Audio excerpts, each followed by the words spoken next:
modernity and social changes in the Europe. So this is your first topic in sociology option 1.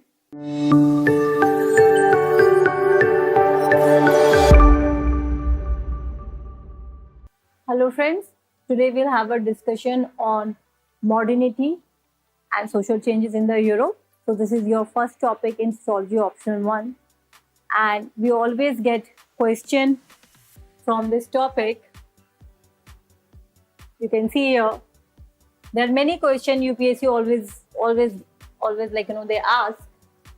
Now one of the question which is really very important to know, because it is telling everything about how modernity has emerged in Europe and how it led to the development of sociology.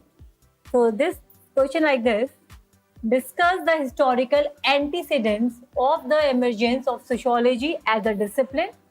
So in 2019, this question was being asked. On similar aspect, again, we did have a question on 2020. How did the intellectual forces lead to the emergence of sociology? What aspects of Enlightenment do you think paved way for the emergence of sociology? Elaborate. This question was in 2022. Okay. Now, to answer this question, I think that the knowledge of history is really important. You can only build up your understanding on sociology if you, from the beginning, has this understanding, clear understanding that sociology is highly interrelated discipline. To know what is happening in today's society, you need to have good understanding what had happened in the past.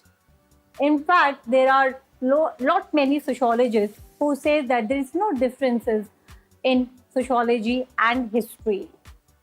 History is the study of the past society, and sociology is the history of present society.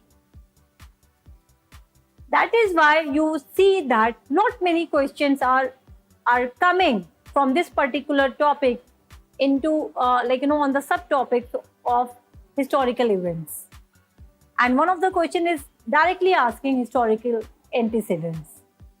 So modernity we may find, or today we are living in a postmodern time, but it has its roots in the past.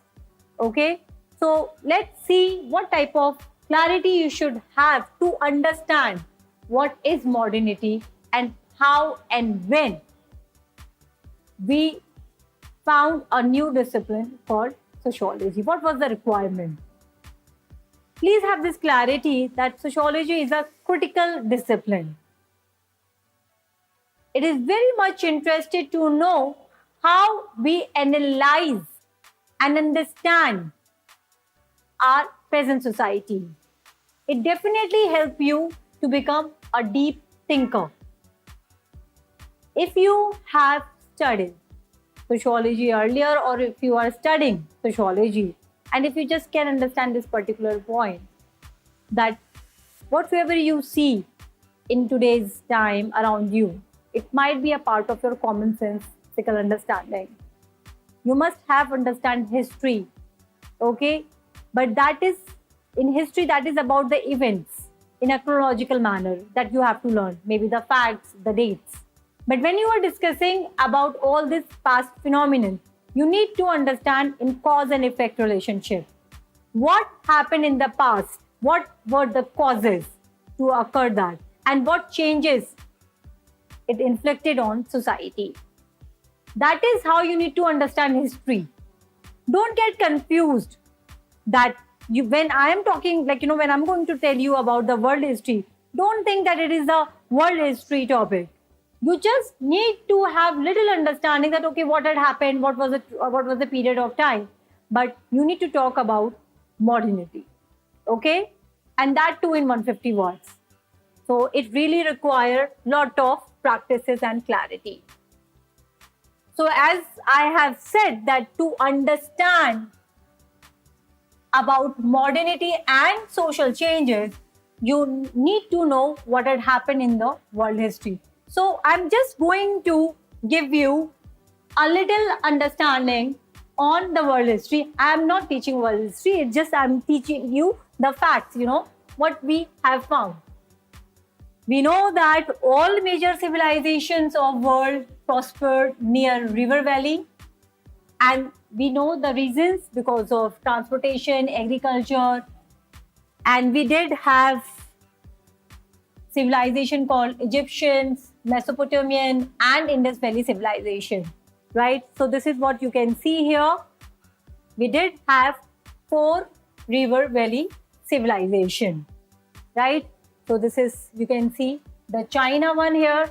This is Harappa, and then you can talk about here, right? Ancient and Indus Valley. So all these were there initially. So you should just understand what had happened and all that. Now, what was there after civilization? What had happened? The world history. We know that Roman Empire was the largest ruling kingdom, and during this time, it was it spread across Europe, Africa, and Asia. And then some of the details you should be knowing what was happening. Abbasid Caliphate and the mighty Safavid dynasty was ruling in the Middle East, and other people who were just ruling over there. You just have little understanding that, okay, what was our world? What kind of political or economical situation was there? Majorly political situation. How this world and the society started transforming. Okay, so this is what you should be knowing. So we can see that it was mighty Ottoman Empire replaced Romans. Now Romans were replaced by Ottoman Empire as rulers of the 3 continents, and China was ruled by Manchurian Empire. Mughals established All India Empire. All right. So this is we can see here. And this is what we see today. So we do have 195 countries. 193 of them members of United States, United Nations. Okay, so these are our current map.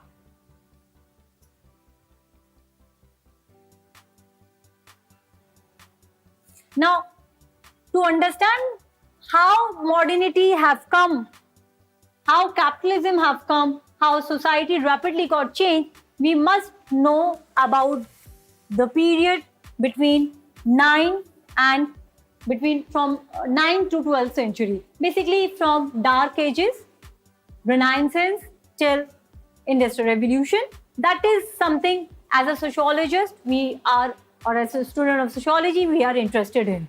But then you need to know what had happened in the past. Okay, so you will see an empire across 3 continents. We will see it was Greco-Roman Empire, strongest in ancient time, started to decline after 5th century, right?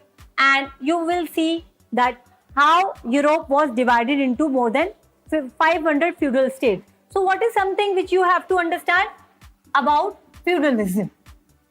Okay?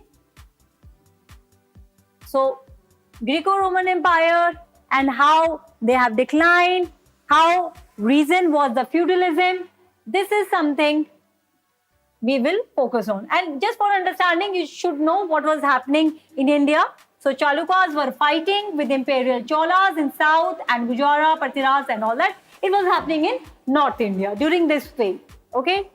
Now we will talk about the dark phases, but we will see what is feudalism. Now in feudalism, you will see that there was, at that point of time, there was no powerful state. There was no state army, no money economy, no market. So it was a time in which the power of kings were not that huge, were not that dominant. Okay, so it was definitely, we'll talk about the hierarchy. So kings, nobles, knights and the peasants. Now you will see that the feudal lords used to maintain army for the protection of their land. And whensoever the king used to fight, they used to take help of feudal lords because they used to take the army. And this is how feudalism got very dominant factor during that point of time.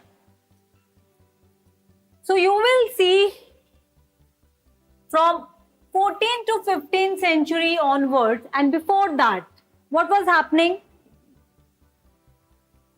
There was a kind of, again, anarchy and chaos, it is referred as Dark Ages.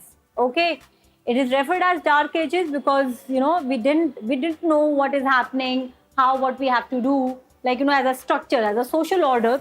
So society was disturbed. Now, in 14th century Europe, it was marked by many disasters, natural disasters, economical disasters, political disasters that was actually happening. So rulers started looking for different ways to captivate situations, and slowly and gradually, by the time 14th century have come up, feudalism also, you can say, were on the edge of collapsing. So it was now declining. So feudalism was also a kind of declining, you will see.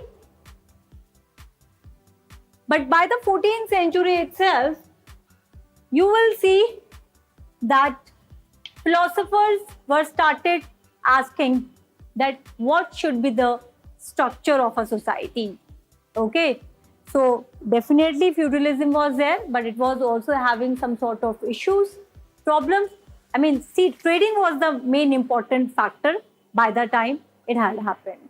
Okay, and there were many issues and the problems society were facing. So that point of time, intellectuals, UPSC did ask also question several times how intellectual ideas paved for the emergence of sociology. Now, during 14th century or during Renaissance phase, the intellectuals started questioning and wanted to know or explore that what should be the solutions to this problem.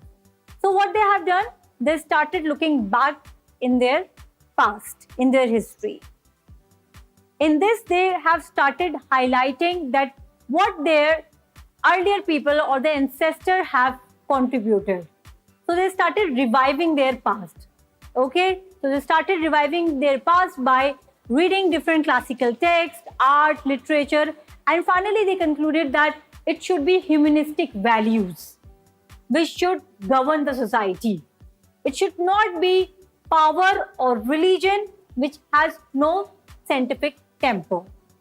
So Renaissance philosophers definitely put lot of importance on having reasons. But at that point of time, they were not radical. They were soft, romantic.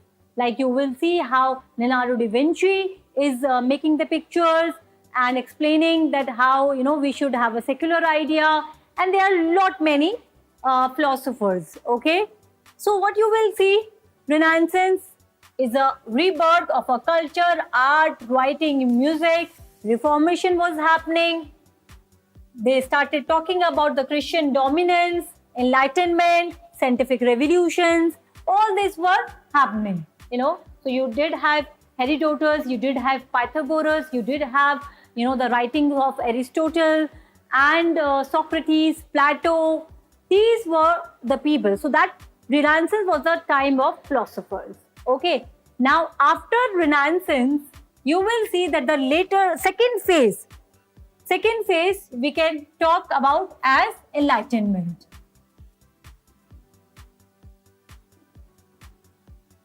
Now during this phase, during Enlightenment, what was happening?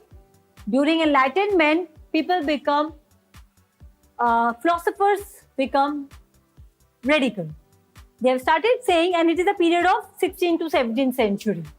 Now the philosophers have started contributing and writing that it should be science and reasons and nothing else should govern the society.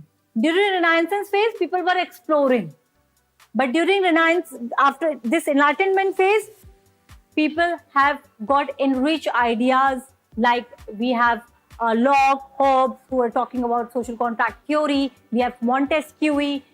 So we did have philosophers who were talking about human rights. Okay, they are talking about that how individuals, humans, doesn't matter in which class he or she born into, they have some rights. This led to further political revolutions like American Revolution, French Revolutions. So these all are the historical evidence, right? And then we know about Industrial Revolution. All these phases are historical. And this gradually led to the changes in society. Now, during Industrial Revolution, during 18th, 19th century, what had happened? Industrial Revolution and colonization. Now, this was a period when sociology emerged.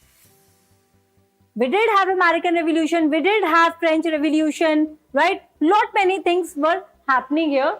People have started talking about liberty, fraternity, equality, and Industrial Revolution were just bringing a rapid changes in the structures of society.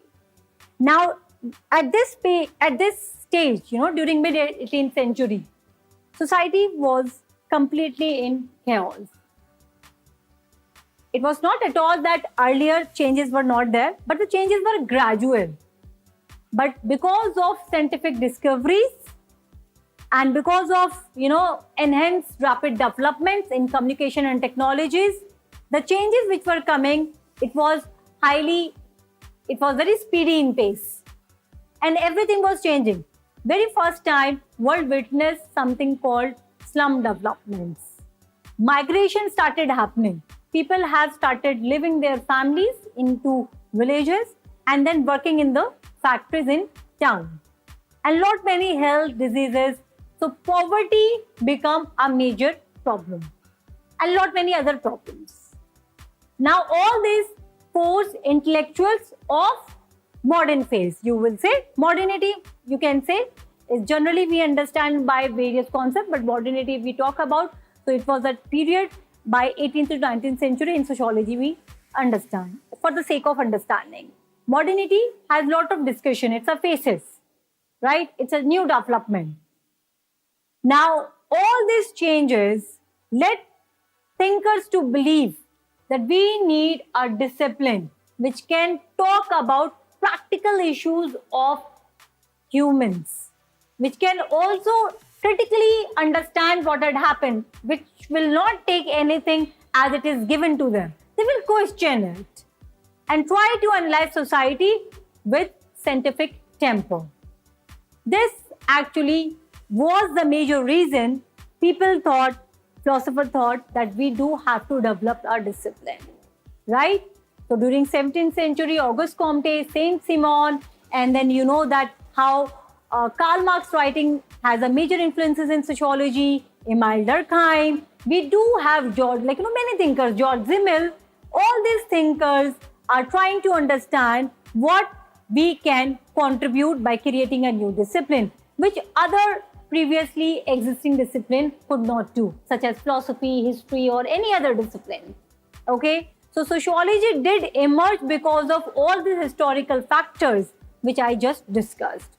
Okay, so for this particular topic, you have seen that how UPSC lot many time ask questions, and it is just talking about that how intellectual ideas, okay, have led to the development of sociology, like how has enlightenment contribute to the emergence of sociology, and they are asking again how did the emergence of industrial society change the family in Western Europe. So lot many times UPSC did ask question on this.